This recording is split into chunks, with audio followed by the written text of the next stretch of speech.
영계의 법칙, 송도의 범죄와 사탄의 참소. 영계에도 법칙이 있다. 그 법칙은 하나님께서 만드셨기 때문에 하나님이라도 그 법칙을 존중할 수밖에 없다. 영계의 법칙 중 하나는 하나님의 백성이 범죄하였을 때 죄에 대한 대가를 치러야 한다는 것과 이 범죄에 대해 사탄이 참소할 수 있다는 사실이다. 참소란 남을 헐뜯어서 죄가 있다고 윗사람에게 고하는 것이다. 법정에는 재판관이신 하나님과 변호사 예수님, 죄를 주장하는 검사 사탄이 있다. 피고는 성도다. 우리는 이에 대한 사례를 성경에서 찾아볼 수 있다. 첫 번째 사례는 스가랴 3장에서 여호수아를 대적하는 사탄을 볼 수 있다. 여호수아는 더러운 옷을 입은 채로 하나님의 보좌 앞에 서 있다. 사탄이 여호수아의 죄를 참소하자 하나님께서 사탄을 책망하시고 아름다운 옷으로 갈아입히라 말씀하셨다. 두 번째 사례는 의인 욥이다. 하나님께서 정직하여 하나님을 경외하며 악에서 떠난 욥을 칭찬하시자 사탄이 욥을 참소하였고 검증하기 위해 고난을 허락하셨다. 세 번째 사례는 다윗이 우리아를 죽이고 밧세바를 아내로 삼았을 때다. 성경은 이 범죄를 통해 여호와의 원수가 크게 비방할 거리를 얻게 하였다는 것이다. 다윗의 범죄에 성경은 하나님을 업신여긴 것이라고 말한다. 결국 영계의 법칙에 따라 다윗의 가문은 칼바람에 휩싸이고 밧세바가 임신한 아들은 죽을 수밖에 없었다고 성경은 기록한다. 범죄에는 그에 따른 징벌이 따를 수밖에 없다. 여호수아나 욥조차 사탄이 참소를 할 정도면 일반인들은 더할 나위 없을 것이다. 신기한 것은 사탄이 타락한 후에도 하나님의 아들들이 참석하는 장자의 회의에 참석할 수 있도록 허락받았다는 것이다. 그의 역할은 하나님 앞에서 성도의 범죄를 참소하는 것이다. 하나님의 공의는 이렇게 무서울 정도로 범죄에 대해 엄격하다. 결국 하나님께서는 사탄의 참소를 무력화시키고 성도를 구원할 방안으로 아들을 십자가에 희생시킬 수밖에 없었다. 궁금한 것은 한때 천사장이었던 사탄이 저렇게 지나칠 정도로 열심히 성도를 참소하고 지옥으로 이끄는 이유가 무엇일까? 사탄이 얻는 것은 무엇일까? 성경은 사탄의 속성에 대해 자주 기록했다. 1. 피조물 중에 가장 강교한 자, 창세기 3장 1절. 2. 거짓말쟁이요 거짓의 아비, 요한복음 8장 44절. 3. 하나님 앞에서 밤낮으로 참소하는 자, 요한계시록 12장 10절. 4. 만국을 미혹하는 자, 요한계시록 18장 23절. 5. 온 천하를 꾀하는 자, 요한계시록 12장 9절. 특히 이사야 14장에 기록된 사탄이 타락한 기원을 보면 그의 속성을 알 수 있다.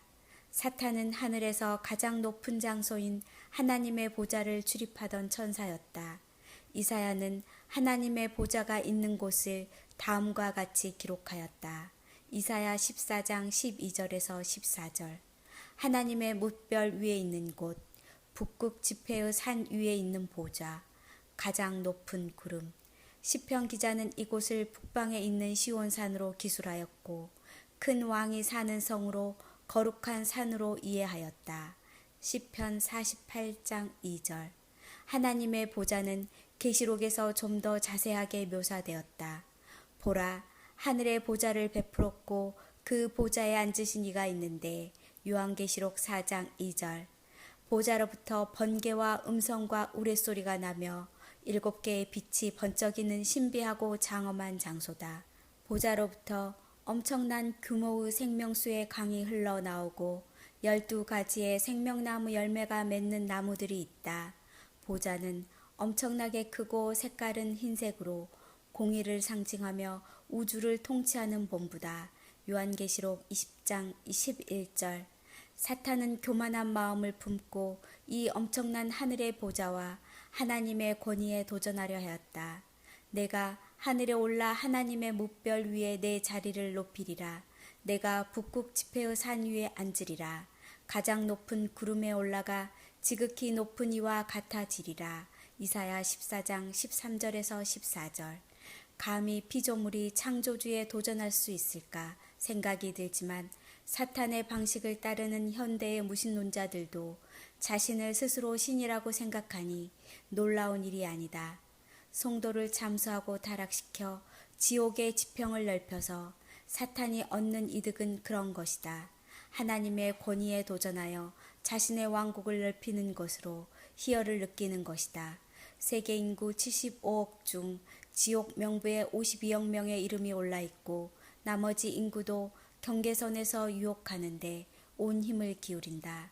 더욱이 사탄은 예기치 못한 치명패를 당하는데 사람의 신분이 어린 양의 순종으로 창조주와 피조물의 관계에서 아버지와 아들의 관계로 격상된 것이다.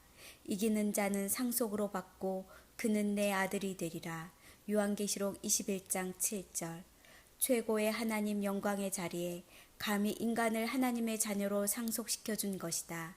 자신조차 그 영광의 자리에서 추방당했는데 하찮은 인간이 그 자리를 차지한 것에 분노한 것이다. 어린 양의 생명책에 기록된 성도들은 하나님의 피조물이 아니라 예수님과 공동 상속으로 하나님의 아들이 되었다는 것은 놀라운 사실이다.